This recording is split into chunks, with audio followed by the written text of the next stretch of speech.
Hey everybody, we're now at Devlog 11 for Labyrinth Lesmosyne, and I took off last week. It was just very busy. Before Monday, I didn't have enough content to really show off, but then this week was pretty busy too. But combined, I got enough out of it. So one thing I worked on at the beginning of last week is putting in a simple door transition.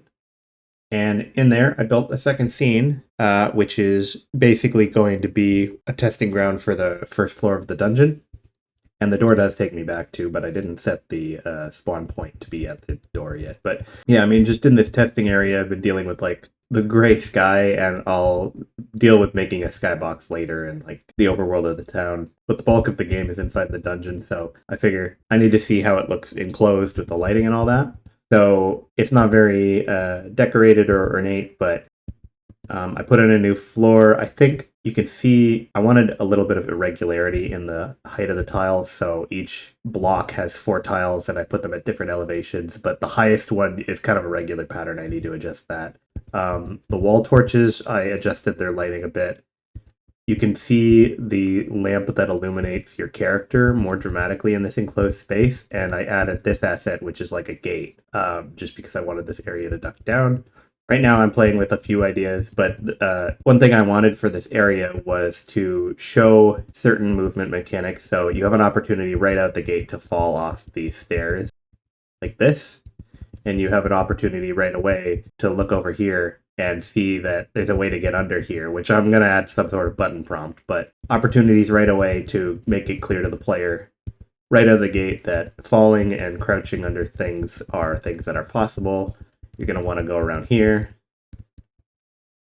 and you're going to want to go up these steps. I didn't put anything in this chest, but then you can fall down, and then the only way out here, and I'm going to have to put some tutorializing in here to get out of here, but is that you duck underneath. So, I mean, those are simple ideas just for the entrance area of the dungeon, and this area is mostly to test out how the interior of it looks. Moving on, the next big thing I did this week was finish up 2 animations, one for the Cleric and one for a Knight. I finished the Cleric first, I finished the Knight last night. Combined, they took me 5 days. So I'll just show the Cleric here.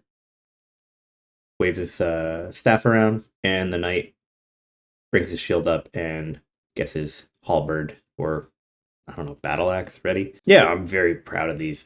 I did them both in tandem, which taught me a lot because this one I had fully silhouetted out. The animation was done only in shapes, and then I did all the details over top of it once the shapes I was happy with. And I think because the shapes were solid and there's like a lot of hard armor that doesn't like warp or bend, I was able to add a lot of detail that I was able to keep consistent. With the Cleric, I started with a silhouette, and I had this idea of having it wear a giant platypus pelt, and I'll explain that. But I got the shape, like the claws at the bottom of the robe, kind of, and like a little bit of raggedness at the end of the hands, and then the beak. But I wasn't really happy with the character design until I started adding color to it, and I knew like which parts laid which way. So the animation, I built this off of the animation was done with a little bit of detail on each frame already, and I found it harder to keep consistent without just doing the animation in basic shapes, because I would be moving around pieces that already had detail and then trying to keep them consistent instead of doing all that at the end stage.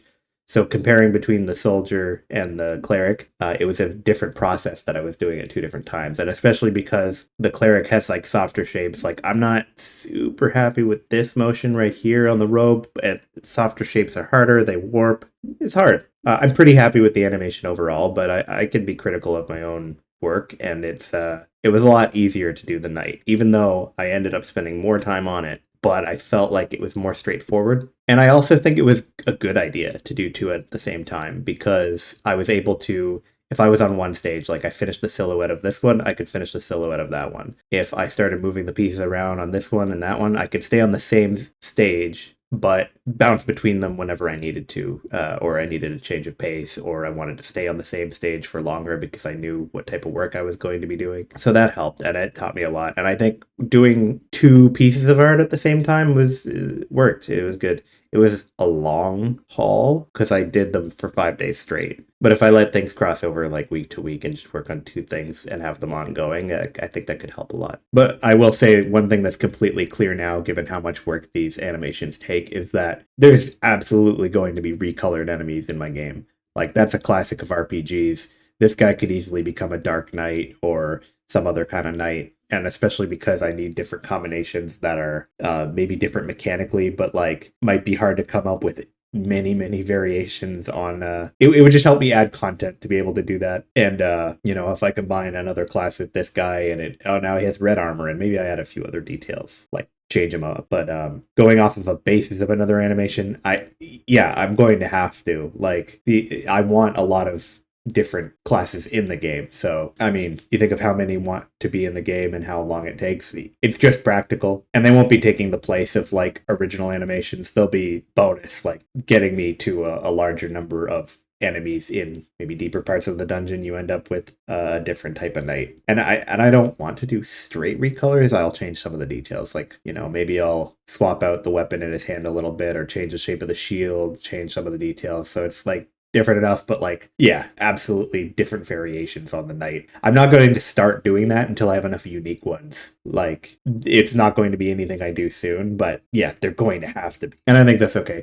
I think it's also very expected of the genre, even for games that had static sprites back in the day. So for these animations this took me 3.5 days. Sorry, but there's going to be some recolors, but I think it's okay. The Cleric, why is it a platypus? So, with fusion being a mechanic in the game, like you're going to fuse two party members together to get a stronger one. And the reason I did these, actually, is because I keep giving the example when I try to explain to people that that's going to be in the game, because it's not yet. It's not implemented at all. But I keep giving it as an example that a cleric and a soldier, you might combine them to make a paladin. So I kept thinking, well, I better have a cleric and a soldier then, because I keep giving that example. So I put it in. The church or like religious faction in the game that you're going to be seeing is, let me just pause on this frame. I've showed this symbol a few times, the like upside down fork where it's like 2 going into 1, and it's like the symbol of fusion, and the church worships fusion as in a religious sense. And I thought that maybe the holy figures of it could be fused animals like chimeras, griffin, questing beasts, things like that. And maybe as this is a bit sillier, but as a lesser figure, the platypus with a duck's beak, but it's a mammal and all that, beaver tail. I don't know. I just thought that was a fun idea. And I want to decorate the temple in the town with, chimeras and things of that nature. So that's how I came up with the idea of having like a platypus cleric. They represent the, major religious faction in the game. And I just thought that was kind of fun. Actually, speaking of which, I made this a while back. I think I was going for like an asset that would be some sort of banner. And I just started sketching out the chimera pattern on it. But I mean, right now it's just a flat square. I'm probably going to copy that design over to some sort of flags and banners and things like that nature. So you may see this in the game. It might not be exactly like that, but I think it turned out pretty good. Besides all that, there was plenty of bug fixes in the battle system, but it's all kind of boring stuff that shouldn't have been there in the first place. I guess the main takeaways were I did do more work on the status effects implementation, so I don't think I had finished implementing Berserk status effect last time when I was talking about it, and now it is. And then like blindness, I did have reducing accuracy, but now it also selects a random target even when you do hit. So there's that. I think that's about it. I do want to talk about an idea I have for the charm status effect, because I think I had mentioned last time it'd be hard to implement because I have to have like AI for like seeing if you have a move that heals your enemy or whatever, and then act autonomously for you when you're charmed. I think I might move away from that pretty typical implementation of a charm status effect and instead have, because I want it to be able to use on bosses, and if they just do the wrong action, that's something that's it's hard to justify using that status effect on a boss. And I want things like poison to be viable and usable against the boss. But for charm, maybe instead of enemies healing you directly and attacking their teammates, maybe it's like how fear makes their minions run away. Like if they were feared, their sheep would run away there. Maybe charm, you take control of them. You're charming the minions. And then that you could actually use against the boss, because if a boss has a big army of minions, then that would be a viable strategy that wouldn't break it. And then different types of strategies would be viable and fair. And I think that could be what I actually do with charm. But I haven't actually done it yet. It's just an idea I have. But yeah, thank you again for watching, and I'll see you probably next week. This past 2 weeks was pretty crazy. Normally I'm every week. Thank you, everybody, and see you on the next one.